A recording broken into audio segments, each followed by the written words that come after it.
consequences for Israel or Iran for breaking? They didn't do anything. No, they didn't do anything. They would have if I put out a statement on truth, and they didn't do anything. Sir, how are you confident that this might not happen again? Say in a couple weeks then? Tired of it. I think they don't want it to happen again. And Iran's not going to have a nuclear weapon, by the way. I think it's the last thing on their mind right now. Mr. President, did Iran make any commitments yesterday about uranium enrichment? About what? About uranium enrichment. They're not going to have enrichment, and they're not going to have a nuclear weapon, and they know that. They're going to get on to being a great trading nation. You know, they're very good traders, and they're going to be a great trading nation, and they have a lot of oil. They're going to do well. They're not going to have a nuclear weapon. So did they The promise? last thing on Iran's mind right now is nuclear weapons. Can you clarify what you meant when you mentioned regime change in your Truth Social post the other night? Which? Regime change? Do you want to see regime change in Iran? No. If there was, there was. But no, I don't want it. I'd like to see everything calm down as quickly as possible. Regime change takes chaos. And ideally, we don't want to see so much chaos. So we'll see how it does. You know, the Iranians are very good traders, very good business people. And they got a lot of oil. They should be fine. They should be able to rebuild and do a good job. They're never going to have nuclear, but other than that, they should do a great job, which is exactly where I've been saying for years. You cannot let Iran have a nuclear weapon. But we're going to be with, where's Marco? I think Marco's here someplace. You know, our great Secretary of State. But we cannot let them have a nuclear weapon. They won't have a nuclear weapon. And I will tell you, the last thing on their minds is nuclear weapons.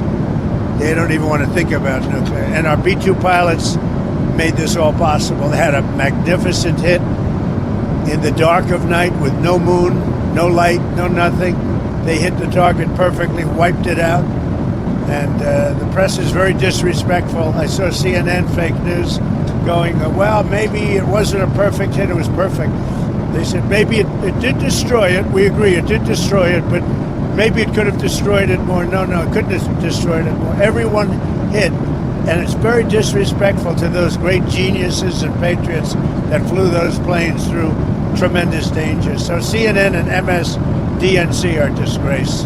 And so are the others. I mean, they're pretty much all a disgrace. But it's an amazing period of time. Now we're going to NATO, and we'll get a new set of problems. We'll solve a new set of problems. Do you think you'll meet with Zelensky when you're there? Yeah, probably. I'll see him. Yeah. What would you say to him? Say, how you doing? It's tough. He's in a tough situation. Should have never been there. Sir, you said a couple days ago that you didn't think the U.S. should have to agree to the 5% increase in GDP on defense. No. Do you want to? I was the one that said that's what they should be paying, as you know. No, I should do something. And they're having a problem with Spain. There's always a problem with Spain. Because Spain's not agreeing, which is very unfair to the rest of them, frankly. So the U.S. won't be increasing our GDP to 5%. We should pay what everyone else. You know, they're in Europe, we're not. You know, a lot of that money goes to rebuilding their bridges, their roads, so it can take heavy equipment. And, you know, we don't have any roads in Europe. We don't have any bridges in Europe. So, no, it wouldn't be quite the same thing for us. But we're with them. Are you still committed to Article 5 of NATO? It depends on your definition. There's numerous definitions of Article 5. You know that, right? But I'm committed to being their friends. You know, I've become friends with many of those leaders, and I'm committed to helping them. What do you want the role of NATO to be going forward once these other countries are spending more? By having a unified system, I think we're going to have stronger peace, better peace. And I think we have that. You know, when I went to NATO, they were broke. When I first started this whole thing, it seems like a long time ago, 9 years, right? But they were broke. I knew it immediately. I said, you guys are broke. They weren't paying their dues.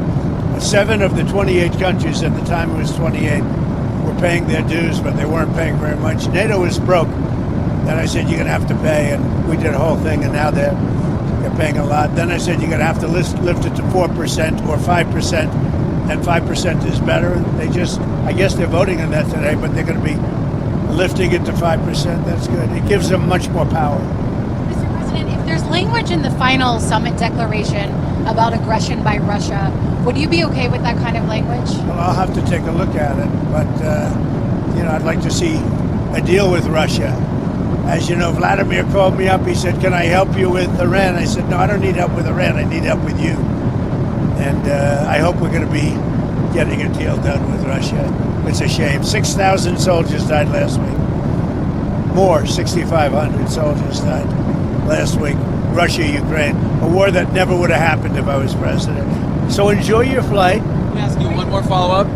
In your comments just now about Article 5, that will probably make some people in Europe concerned. Can you clarify what you mean? Are you still committed to mutual defense? I'm committed to saving lives. I'm committed to life and safety. And I'm going to give you an exact definition when I get there. I just don't want to do it on the back of an airplane. Okay? And one other question on energy. What's your take on the oil price situation right now, and are you concerned? Great. I love it. It dropped almost $10 yesterday. I put out a statement, get it down, because a lot of people aren't able to do things when the energy goes down. We're going to have a lot less conflict. So it came down, and our energy department's doing a great job. We're drilling like we've never drilled before. We're keeping it down. We're going to keep it down until all these wars are settled.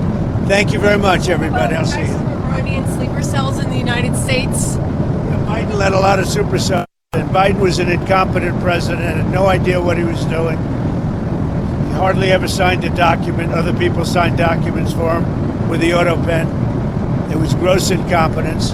And among everything else, he let a lot of supercells in, many from Iran. But hopefully we'll take care of them. What Biden did to this country should never be forgotten. Sir, Do you think you'll get the Nobel Peace Prize now, sir?